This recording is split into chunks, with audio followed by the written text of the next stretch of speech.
Marilah kita berdoa. Ya Allah Bapa kami, terima kasih untuk kebaikan-Mu. Sampai pada hari ini kami masih Engkau izinkan kembali hidup, dan Engkau masih memberikan nafas ke hidung kami. Ya Allah Bapa kami bersyukur untuk itu. Ada begitu banyak pergumulan, tapi Tuhan melepaskan kami. Dan disitulah kami mulai semakin mengenal Engkau. Tuhan, Engkau adalah Allah yang baik. Tuhan, kami akan mendengarkan firman-Mu yang semakin meneguhkan kami. Buka hati dan pikiran kami, Roh Kudus-Mu menyertai kami. Di dalam nama Yesus Kristus kami berdoa dan mengucap syukur. Amin. Shalom Bapak Ibu Saudara-saudaraku yang dikasihi Yesus Kristus. Selamat bertemu kembali dalam sapaan firman Tuhan buat kita hari ini. Semoga kita tetap dalam keadaan yang sehat-sehat. Jaga kesehatan terus, tetap semangat, dan bersuka cita terus. Di tengah-tengah situasi apapun, tetaplah bersuka cita. Tetaplah tinggal di dalam Tuhan supaya kita kuat. Jangan pernah putus pengharapan dalam kehidupan kita, supaya kita bisa menghadapi dan menjalani kehidupan dan seluruh masalah-masalah dalam kehidupan kita. Amin. Firman Tuhan yang menjadi renungan bagi kita hari ini yaitu yang terambil dari Mazmur pasal yang ke-9 ayat yang ke-11. Dikatakan demikian. Orang yang mengenal nama-Mu percaya kepadamu, sebab tidak Kau tinggalkan orang yang mencari Engkau, ya Tuhan. Demikianlah firman Tuhan. Bapak Ibu Saudara-saudaraku yang dikasihi Yesus Kristus, Bapak Ibu yang diberkati Tuhan. Dalam kehidupan ini ketika kita tidak mengenal seseorang, maka kita tidak akan merasa ada sesuatu hal yang begitu membuat kita dekat kepadanya. Bahkan kita menjadi waspada, menjaga jarak kepadanya, dan menjadi takut untuk memberikan sesuatu kepadanya. Bahkan kita juga berawas-awas akan seseorang yang tidak kita kenal. Bukankah begitu? Tetapi kalau orang yang kita kenal, dan semakin kita kenal, dan semakin dekat dengan kehidupan kita, maka kita akan semakin dekat, semakin yakin, dan semakin percaya kepadanya. Dan kita juga akan semakin bebas untuk melakukan sesuatu. Misalnya kalau kita datang ke rumahnya, pasti kita sudah tidak enggan lagi misalnya minta minum atau minta makan kepadanya. Apalagi kalau di tengah-tengah situasi yang mungkin kita membutuhkan pertolongannya. Kalau kita membutuhkan sesuatu kepada orang yang dekat kepadanya, pasti kita tidak akan pernah sungkan untuk menyampaikan sesuatu permintaan kita kepada dia. Karena kita sudah kenal, dan bukan saja kenal, apalagi kalau dekat. Saudara-saudaraku yang dikasihi Yesus Kristus, demikian juga dengan Tuhan. Orang yang mengenal Tuhan, orang yang mengenal Dia, pasti dia akan percaya kepadanya. Dan firman Tuhan ini mau mengingatkan kita saudara-saudara tentang hal seperti itu. Orang yang mengenal nama-Mu percaya kepadamu. Jadi orang yang mengenal siapa itu Tuhan, dan mengerti siapa itu Tuhan, dan bisa merasakan siapa Tuhan itu, maka dia akan percaya kepada Tuhan.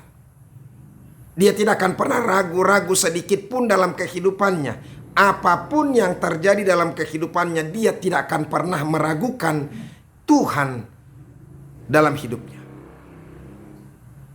Kalau dia sungguh-sungguh mengenal Tuhan, menyadari Tuhan, mengetahui Tuhan bahwa Tuhan itu adalah Allah yang maha kuasa, Allah yang selalu memperhatikan kehidupannya, Allah yang tidak pernah tidur, menatap kepada kita, memperhatikan hidup kita, dan Allah yang selalu ada bagi kehidupan kita, maka dia tidak akan pernah takut dengan apapun.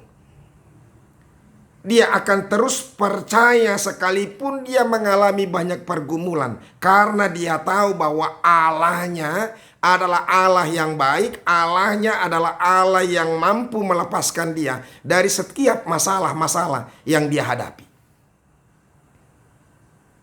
Sehingga dia tidak pernah khawatir, tidak pernah takut, baik itu bahaya, baik itu kekurangan, baik itu karena penyakit. Kalau kita mengenal Tuhan kita adalah Allah yang maha kuasa, yang berkuasa atas hidup kita. Karena dialah yang menciptakan hidup kita, maka kita tidak akan pernah takut menghadapi apapun, sekalipun kita sekar dalam hidup ini.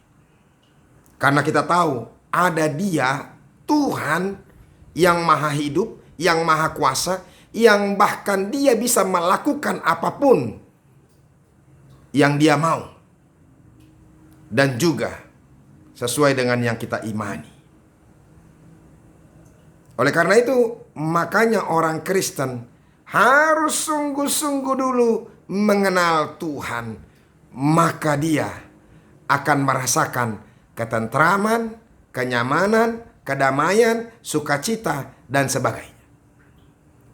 Makanya orang-orang yang mengenal Tuhan, dia pergi kemanapun, mau melakukan apapun, dia tidak pernah akan khawatir. Karena dia tahu Allahnya adalah Allah yang maha kuasa. Karena dia tahu Allahnya adalah Allah yang menjadi sumber berkat. Karena Allahnya itu Allah yang melindungi, Allah yang memberkati, Allah yang menyertai dia.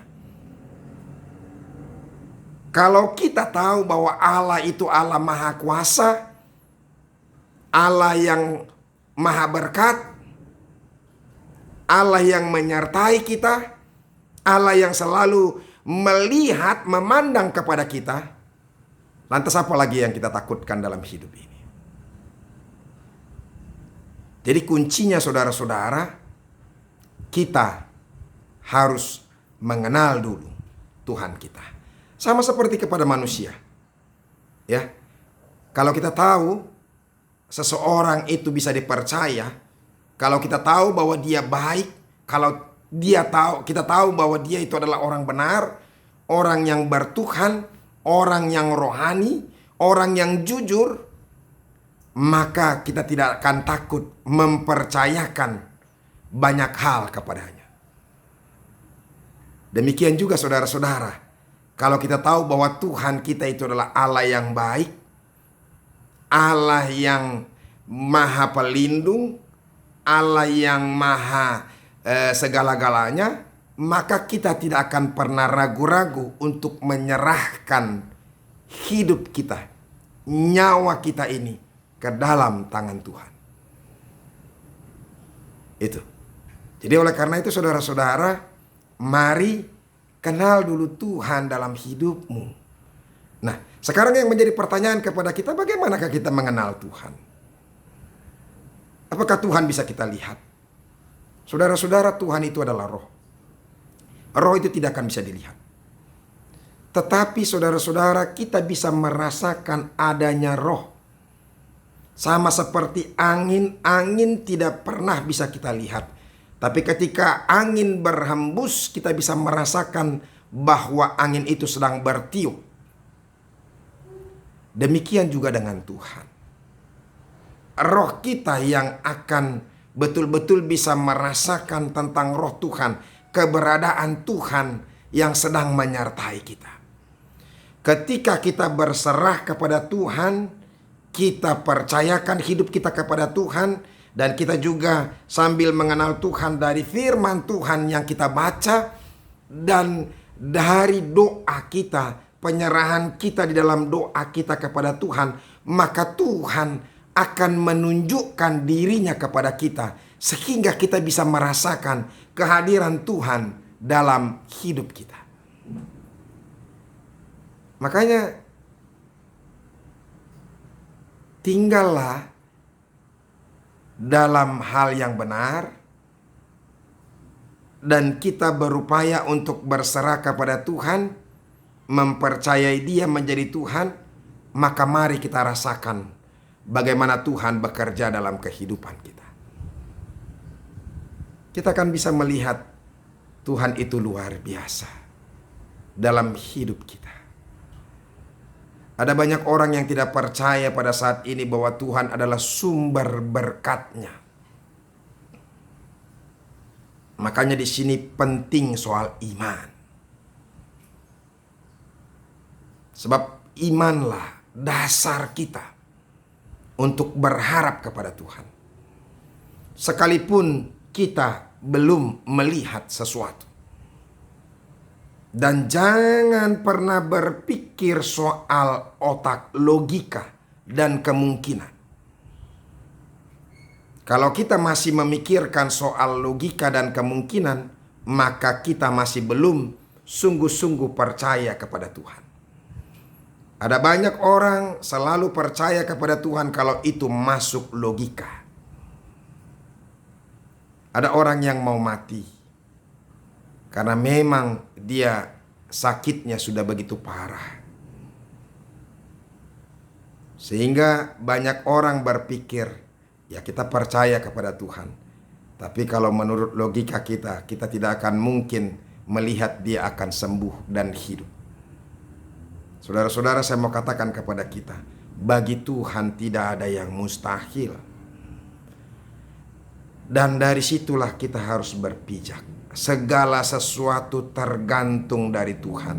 Pernahkah dengar cerita di Yehezkiel tentang tulang-tulang yang berserakan itu? Bangsa Israel yang mati begitu banyaknya, tinggal tulang-tulang dan tulang-tulangnya lah. Tetapi tulang-tulang itu kemudian bisa bergerak. Tulang itu berisikan daging, kemudian urat-urat dan darah, kemudian membentuk tubuh kembali, bersatu kembali sehingga dia hidup. Bayangkan itu. Mungkinkah hal seperti itu terjadi? Tidak mungkin. Sama seperti Tuhan juga menciptakan yang tidak ada menjadi ada. Bumi, dunia ini gelap dan kosong. Tetapi ketika Tuhan berkata, jadilah terang, maka terang itu jadi. Saudara-saudara, kita tidak tahu bagaimana terang itu jadi. Tapi itulah, ketika Tuhan katakan terang itu jadi, maka terang itu jadi. Saya mau katakan kepada kita, kalau kita masih berbicara soal logika otak kita, pengertian kita, baru kita percaya kepada Tuhan dan memakai logika kita, nggak mungkin itu akan terjadi. Nggak mungkin akan datang berkat kepada kita sementara kita sudah tidak punya uang, kita sudah tidak punya pekerjaan. Saya mau katakan kepada kita, engkau masih belum sungguh-sungguh percaya kepada Tuhan. Saya bukan mau mengatakan bahwa kita tidak usah bekerja. Tapi ada saatnya memang kita tidak punya pekerjaan karena kita di PHK, atau memang karena situasi tidak mendukung kita sehingga kita kehilangan pekerjaan kita dan kita tidak memiliki apa-apa. Saudara-saudara, kalau situasi membuat kita atau orang membuat kita menjadi terpuruk, memang kita hanya berserah kepada Tuhan. Itulah satu-satunya yang harus kita lakukan. Kalau engkau mengalami sakit penyakit yang begitu parah dan dokter sudah memvonis engkau bahwa engkau tidak akan bisa hidup lagi, itu saatnya engkau boleh mempercayakan hidupmu kepada Tuhan. Tidak ada yang mustahil bagi Tuhan. Katakan, kalau Tuhan menginginkan aku hidup, maka Dia akan bisa membuat aku sehat dan pulih. Oleh karena itu saudara-saudara, mari mengenal Tuhan dulu.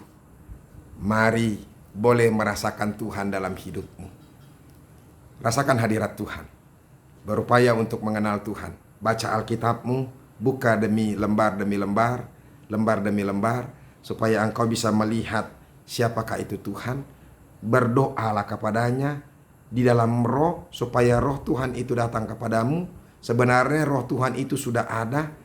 Dia terus mengetuk pintu hati kita. Kapan kita membuka hati, maka Dia akan masuk dan Dia akan memberikan pencerahan-pencerahan kepada kita. Dan juga dalam ketika kita betul-betul berserah dalam iman kita, maka kita akan bisa merasakan Tuhan dalam hidup kita. Saudara-saudara, dia katakan, sebab tidak kau tinggalkan orang-orang yang mencari Engkau ya Tuhan. Saudara-saudara, orang yang percaya kepada Tuhan tidak akan pernah ditinggalkan Tuhan. Ini janji Tuhan. Makanya percayalah kepada Tuhan. Imani Tuhan itu. Kenallah Tuhan itu. Maka engkau tidak akan pernah dikecewakan. Semoga firman Tuhan ini menguatkan kita, meneguhkan kita. Terlebih kepada kita yang mengalami persoalan, pergumulan yang berat, kesedihan, apapun itu yang menjadi pergumulan kita, mari cari Tuhan dan percayakan hidupmu kepada Tuhan, mengenal Tuhan dengan sungguh-sungguh. Kadang-kadang ketika justru kita di dalam keadaan yang sangat sulit, di situ kita betul-betul sungguh-sungguh akan mengenal Tuhan. Tuhan Yesus memberkati kita. Kita berdoa. Terima kasih ya Tuhan untuk firman-Mu. Berkatilah itu, jadikan kami sungguh-sungguh percaya dan mengenal Engkau di dalam hidup kami. Supaya kami terus yakin akan Tuhan dan tidak akan pernah ragu-ragu sedikit pun dalam hidup kami. Berkati orang-orang yang sakit, pulihkan juga orang-orang yang mengalami pergumulan-pergumulan, lepaskan mereka. Dan orang yang bersedih juga Engkau hibur. Terima kasih Yesus. Dalam nama-Mu kami berdoa dan mengucap syukur. Amin. Saudara-saudara, Bapak Ibu, saudara-saudaraku yang dikasihi Yesus Kristus, kita sudah mendengarkan firman Tuhan. Kenal Tuhan dalam hidupmu, maka engkau tidak akan pernah ragu-ragu dan takut dalam apapun tentang kehidupan ini. Semoga ini memberkati kita. Tuhan Yesus memberkati kita. Sampai ketemu besok hari. Salam.